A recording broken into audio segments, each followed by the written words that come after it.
Dans BL Mag, on publie tous les 3 mois un magazine dans lequel on recense des mangas, des comics, des romans illustrés, des petites chroniques également illustrées par des artistes qui sont occidentaux, on va dire. Il y en a un peu des 4 coins du monde. Il y a des Américains, des Italiennes, une Suédoise, des Suisses, des Français également aussi. Et donc voilà, donc tout le tout Boys Love complètement, 150 pages pure Boys Love, voilà. Alors en plus des BD etc, des chroniques. Voilà, des chroniques qui sont écrites par moi, Mélina et une chroniqueuse, Caroline, dans lesquelles on parle, ça peut aller de tout, ça va de la chronique littéraire à la petite chronique sympathique sur la vie de yaoïste ou un test pour savoir par exemple au numéro 2 quel CME vous correspond, ce genre de choses, voilà, des choses un peu sympas, un peu rigolotes pour agrémenter un peu le tout. Voilà. Alors vous avez eu la chance d'être partenaire avec Puzzle.fr, ce qui j'imagine a permis une exposition. Exactement, voilà.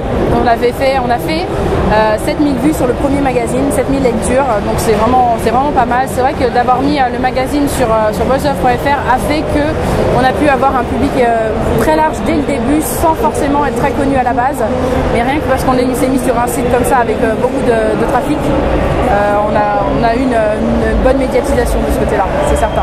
Voilà. On a vu sur Manga News, etc. Voilà, et après on a relayé avec les personnes qui travaillent chez BuzzOff.fr, on a fait des communiqués de presse, eux ils ont des contacts directs, ils ont les adresses mail, les listes d'adresses, ils envoient les communiqués et Manga News et aux compagnies mettent les news sur leur site pour la sortie, enfin voilà, ouais ça s'est très bien passé. Alors donc le numéro 1 est sorti il y a plus de 3 mois, voilà. Le numéro 2 il vient de sortir exactement, pour l'instant ça fait quelques jours, je crois que ça doit faire une semaine, un peu plus d'une semaine qu'il est sorti, on est déjà à presque 2000 vues, c'est pas mal, et plein de commentaires sympathiques, les gens sont vraiment nous soutiennent sur le projet, donc on est très contents de ce côté là, voilà, ça marche bien. Alors on voit qu'à chaque nouveau numéro il y a des nouvelles séries, etc. Alors comment ça se passe ça justement, est-ce que c'est vous qui allez contacter des auteurs?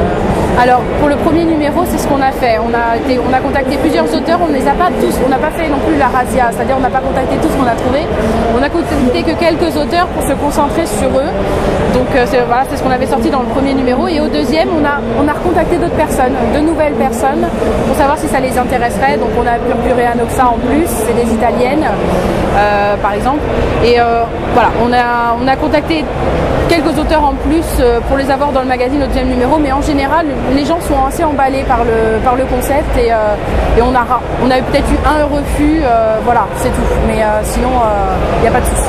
On a eu un refus, ouais, parce que il allait publier en volume relié, il allait arrêter la diffusion du webcomic et passer en payant en fait. Donc c'est pour ça, donc c'était logique quelque part. Mais sinon non, ça se passe très bien.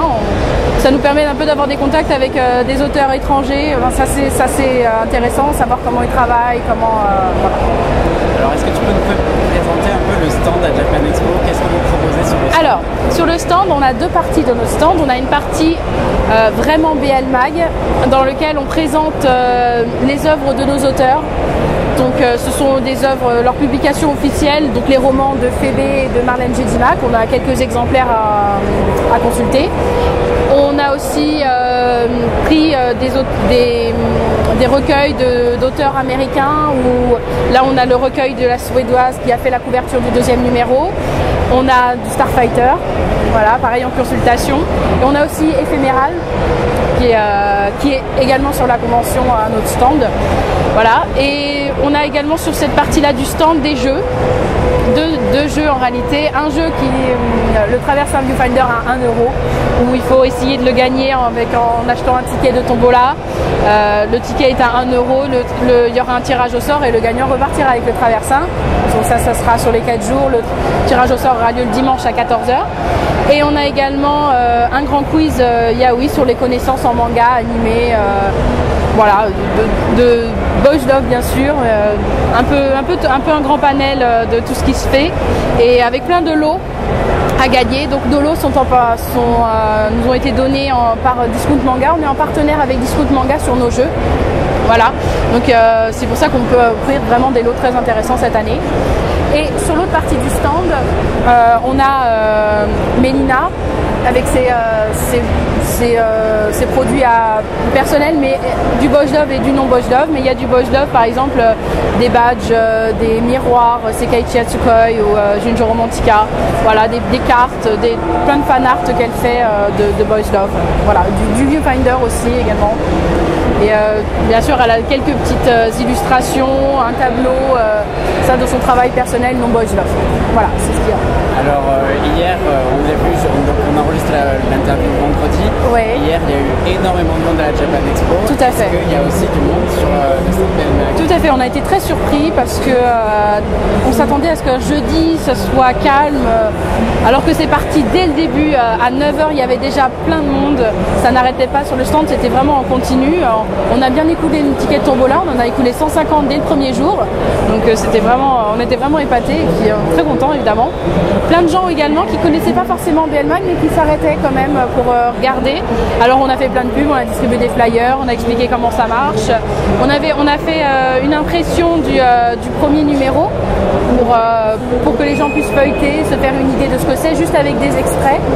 Voilà, donc ça fait une bonne pub et puis les gens nous ont dit on va aller voir ça, dès qu'on rentre on va aller sur le site et on va les lire. Voilà. Alors au niveau de l'avenir du BL-Mag, ouais. Pour l'instant il est trimestriel, oui. Est-ce qu'il va rester trimestriel? Alors pour l'instant oui, il restera trimestriel parce qu'on a toutes les deux, Mélina et moi, un emploi du temps chargé à côté. Je vais travailler à partir de l'année prochaine, à partir de septembre, je vais travailler, j'aurai des cours et un travail. Voilà, ça fait vraiment beaucoup, donc je préfère pas m'avancer et de dire on espère passer aux 2 mois. C'est vrai qu'on espère, mais pour l'instant vraiment ça restera tous les 3 mois. Et par contre, ce qu'on peut faire, ce qu'on avait réfléchi à faire, c'était de faire des numéros intermédiaires avec les romans, parce que les romans, ça va beaucoup plus vite à faire. Et c'est vrai qu'on a de l'avance déjà sur les romans déjà publiés, on a des chapitres d'avance. Donc ça va peut-être on va faire des numéros intermédiaires spécial romans, parce que ça va plus vite et il n'y a pas beaucoup de travail dessus. Voilà. Et alors à terme, le BL-Mag, l'avenir du BL-Mag, ça pourrait être quoi? Est-ce que les évolutions que vous pouvez... Alors pour l'instant on commence, donc on n'essaie pas de voir trop loin. Pour l'instant on est assez satisfait de ce qu'on fait. Par contre c'est vrai qu'on aimerait élargir le magazine et surtout essayer de créer vraiment un site communautaire où on regrouperait même des gens qui ne sont pas forcément dans le magazine, mais tous les jeunes créateurs. Voilà, qu'on ait un site de référence en français où on puisse retrouver tous les artistes qui proposent tel type de manga ou tel type de roman Bosch Love, et de regrouper ça sur un site, pas forcément dans le magazine même, mais de regrouper ça sur un site. Voilà. À terme, je pense que c'est comme ça qu'on aimerait faire évoluer le concept. Voilà. D'accord, merci beaucoup pour toutes ces réponses. Merci à toi de venir m'interviewer, ça m'a fait plaisir. Au revoir. Au revoir.